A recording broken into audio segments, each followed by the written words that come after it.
Good morning. And thank you for being here.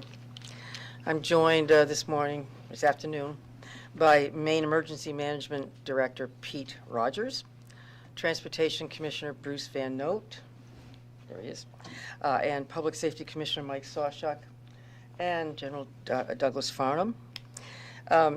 Here's what we can report as of about an hour ago. There are about 253,182 total outages statewide, though this number remains fluid as power restoration continues. CMP has restored power to more than 200,000 of its customers, and it estimates that about 197,416 customers in its service area are still without power.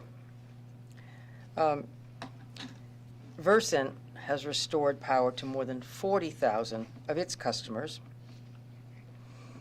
and it estimates that about 52,186 customers in its service area are without power.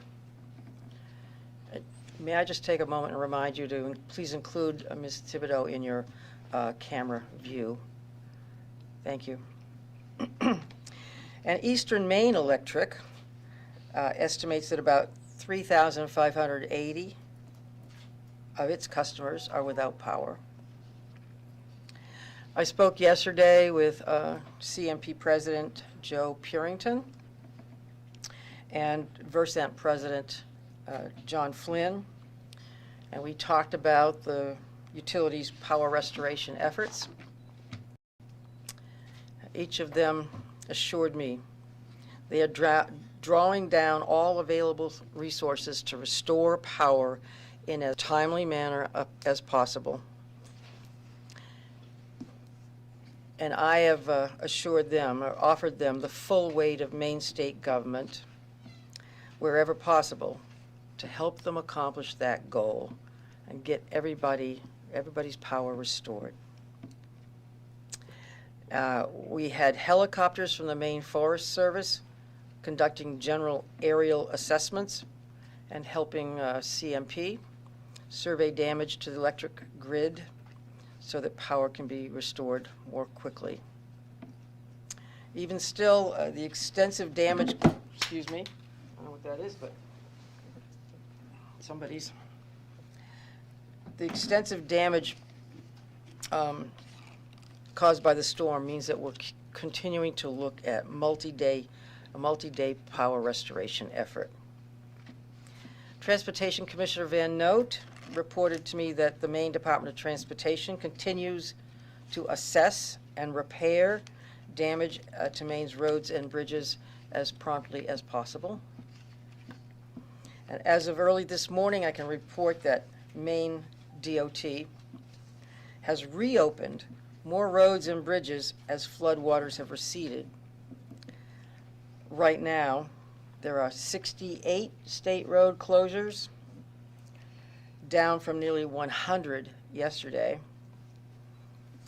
as a result of downed trees and power lines and flooding and significant infrastructure damage. More than half of those road closures are in Oxford, Franklin, and Kennebec counties. Right now, Maine DOT continues to close 23 bridges, 6 of them because of damage to roads leading up to the bridges themselves.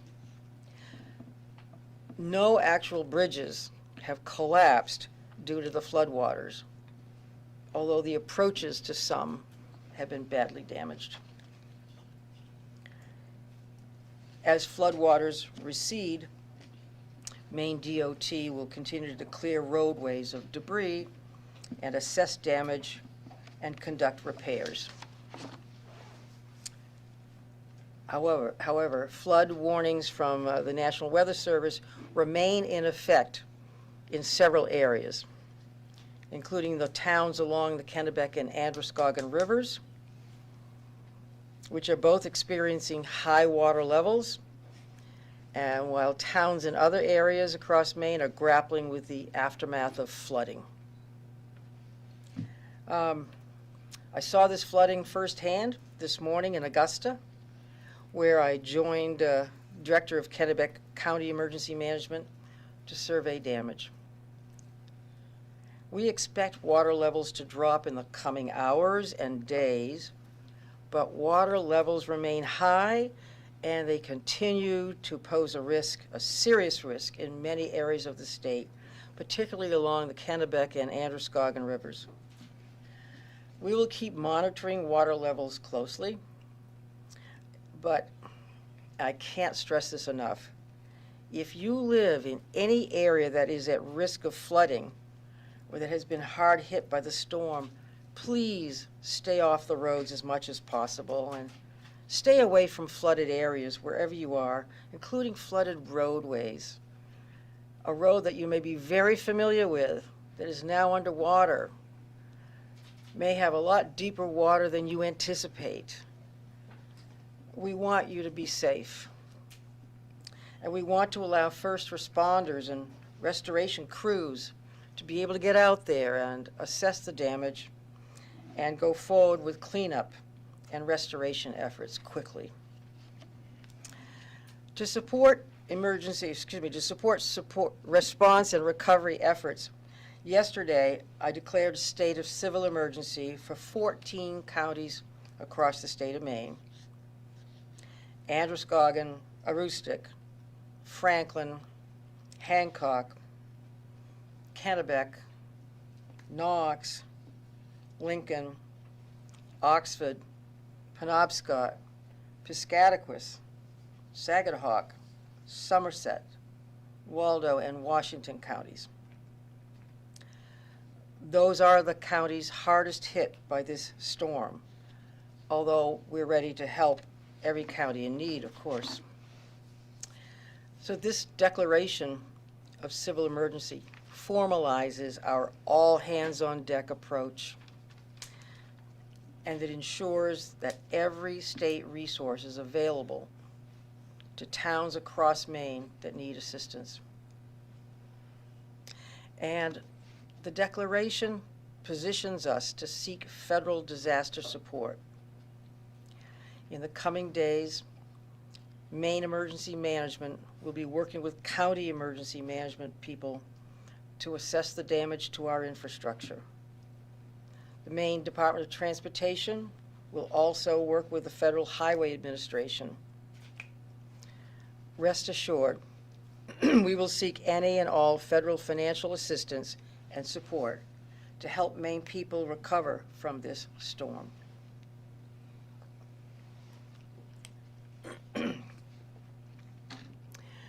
I will also issue a proclamation that will enable a waiver from the U.S. Department of Transportation to allow fuel delivery personnel to drive additional hours to make sure that there's timely delivery of heating fuel.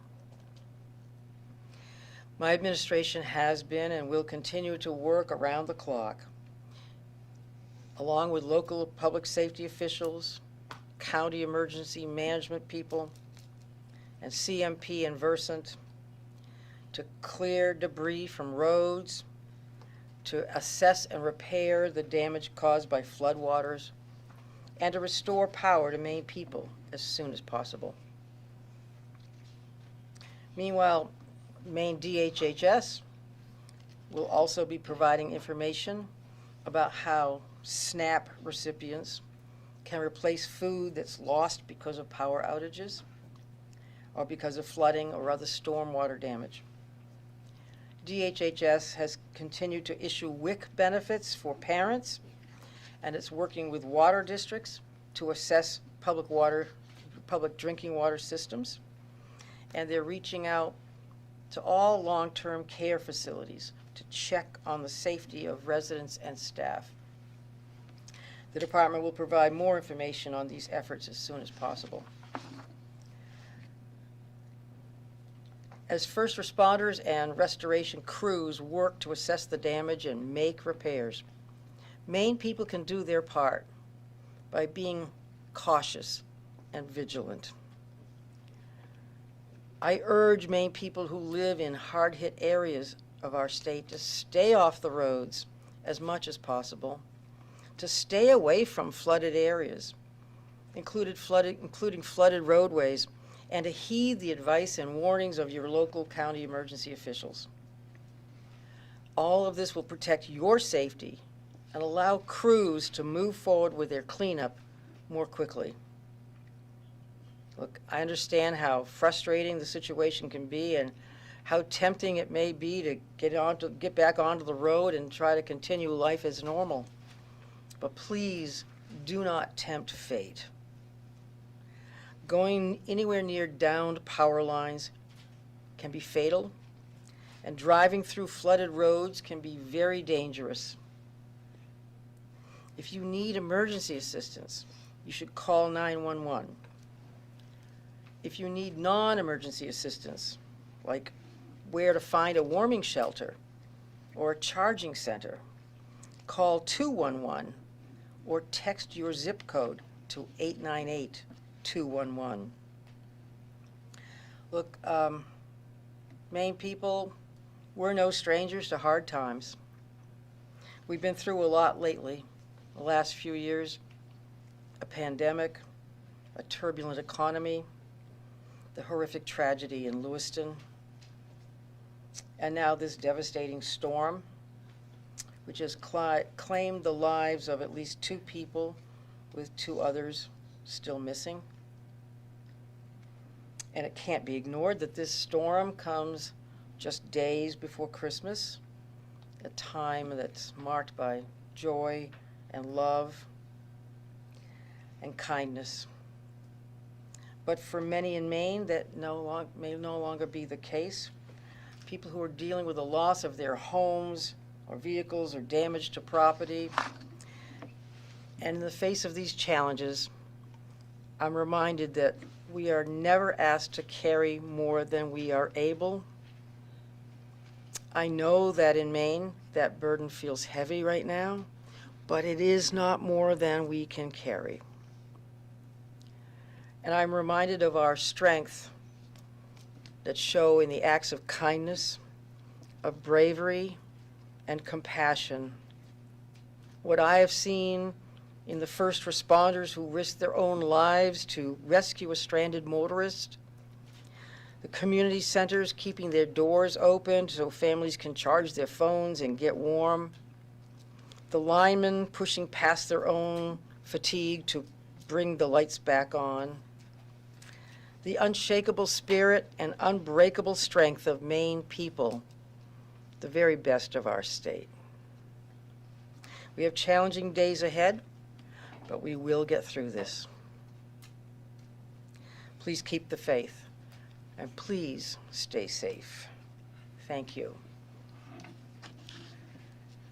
And if there are questions. Governor, have you considered calling up the National Guard at all? Thank you. Been talking to General Farnham and county emergency management people. If there are specific needs that the Guard can help assess or respond to, that's a possibility. It hasn't as yet risen to that level yet. Governor, we heard less from your administration ahead of the storm than we did about the weaker storm earlier in the month, and only a little from you personally until the declaration yesterday. I think a lot of us were caught off guard by the power of this storm.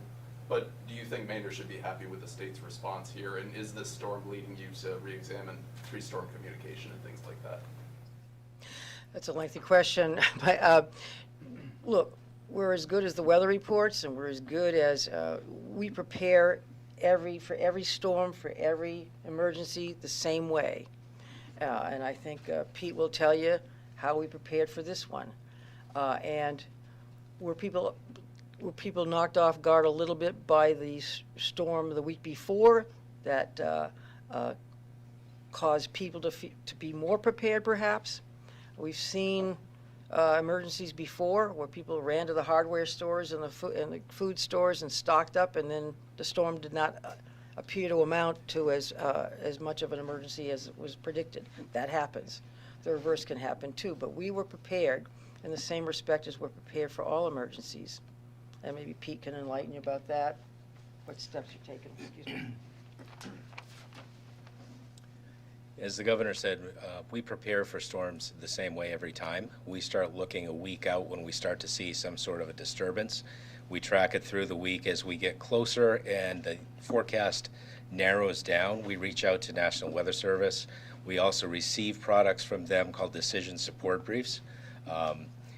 This past storm, we were on top of it all week long, watching and listening to those folks. This past weekend, we reached out to National Weather Service, started to see that this was going to be impactful. So we had a conference call with our partners, to include county emergency management agencies, National Weather Service, the utilities, state agencies, to give everybody that same common operating picture. So they could ask questions, they could talk about it, they could see if there are any needs at that point. We decided to activate our Emergency Operations Center Monday morning at 06. And we did it that way to make sure that the staff was in the operations center prior to the storm becoming bad enough to keep people away. We had another follow-up conference call that day, mid-storm, to see where we are, what the damages were, what the needs were.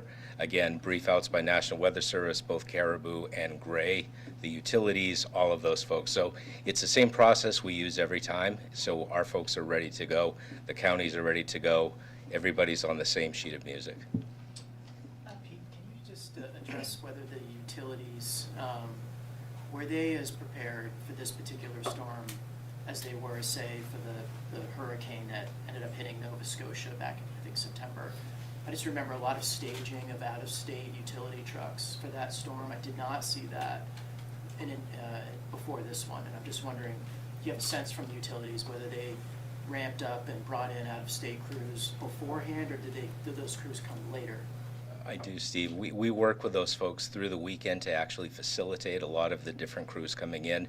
They receive crews from Canada. They receive many crews from out of state. So probably the biggest response of other crews I've seen in quite a while, actually. Before or after the storm? Before. Okay. Yeah. Can you also speak about the lack of flood insurance in the state? I cannot, but we can put you in touch with somebody that could.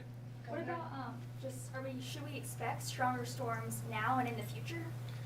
I think what we're seeing now is the new norm. The days of single event storms where we have a snowstorm or we have a rainstorm, I think we're going to see multi-hazard events, unfortunately. We're seeing them quicker. They come out very fast. They come out very strong. So we're dealing with, instead of just one piece, we're dealing with snowstorms. We're dealing with winds. We're dealing with heavy rains, coastal flooding, beach erosion, all at the same time, which makes, obviously, the response more difficult. How will the lessons learned from this storm impact your preparations for future storms? We have after actions after every single event that we have. So we'll look at this, take a look and see if there are things that we can do better, things that we need to refine. We work with all of our partners in the response. Governor, you mentioned water spigots, getting water to people without power in heavy hit areas. I met a man in Farmington who was at the fire station just searching for water. I don't know how many other people are in this situation. I know you mentioned it, in the beginning, but is there a clear way for people to find those resources, or could you elaborate on those efforts a little bit about getting people water with this multi-day effort to get power restored? Sure. To extent people are out of power and don't have access to water, they can call 211 and be directed to a place near them where they can find water and food if necessary. The Red Cross has been a strong partner in this effort, and the county emergency management teams have been a very strong partner in this effort too. I would go to 211. I would go to the county emergency management facility in your area first. And I would just point out, in response to the previous question, the National Weather Service did not predict 5 or 6 inches of rain in any community in Maine. So it was an extraordinary event in that respect. The National Weather Service did not predict 68, 70 mile an hour winds in any area of Maine too. But I think we were as prepared as possible. It's the combination of the wind and the rain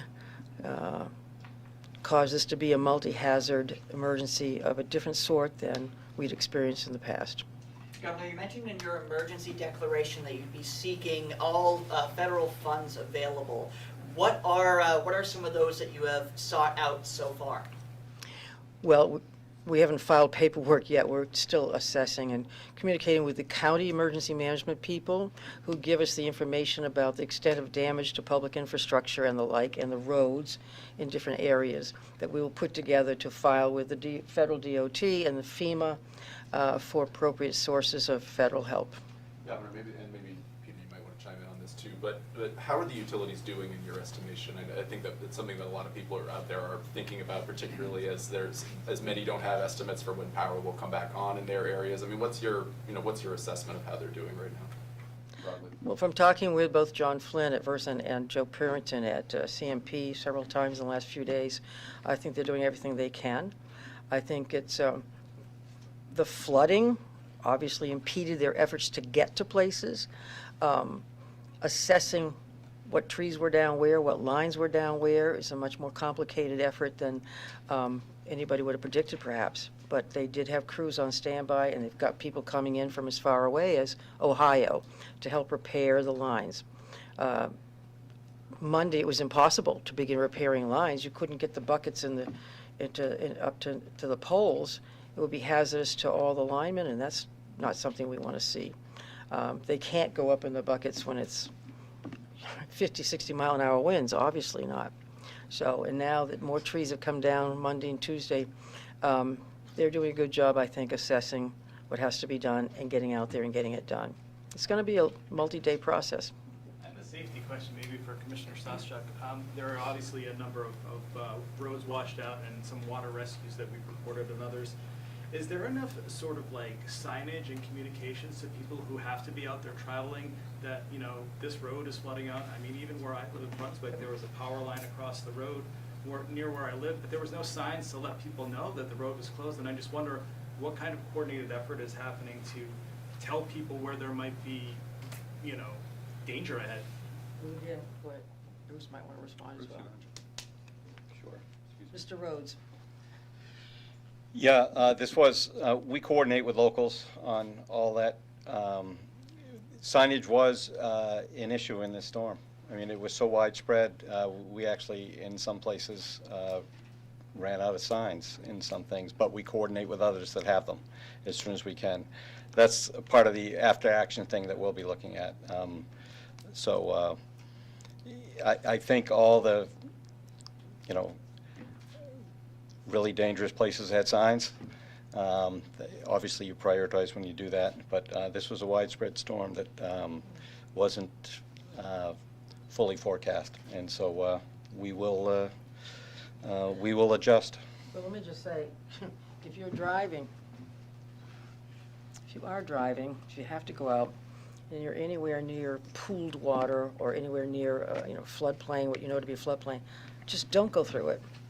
We can't put out signs in front of every pocket of water that might cause either hydroplaning or stalling your car in deep water and potentially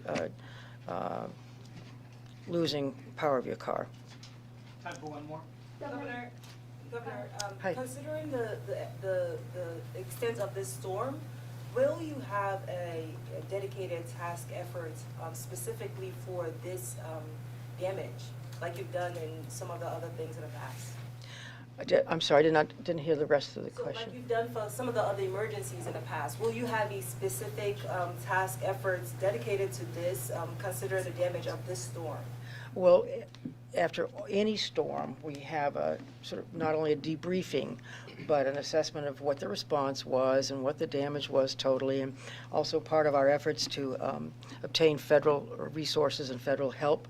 We'll be doing that, compiling the data, compiling the information about what response was needed where and how people did at the local and state level. Governor, have you spoken to the most expensive natural disaster in our state's history, would you say? And are you still Expensive? expensive? I don't have a way of telling you that, but Governor, have you Thanks, spoken everyone. to the president? what? Have you spoken to the president? No, I have not. Why did it take us so long to hear from you? Why are we hearing from you Wednesday and not Monday night or Tuesday during the day? We were in an emergency status. I mean, we issued press releases. I was busy on the phone and on Zoom with these good people and others most of the day yesterday and much of the day Monday. I was in the office helping do the assessments that we're all talking about. Great, thank you so much. Thank you. Thank you. This is your pen, Bruce. Thank you, Reagan.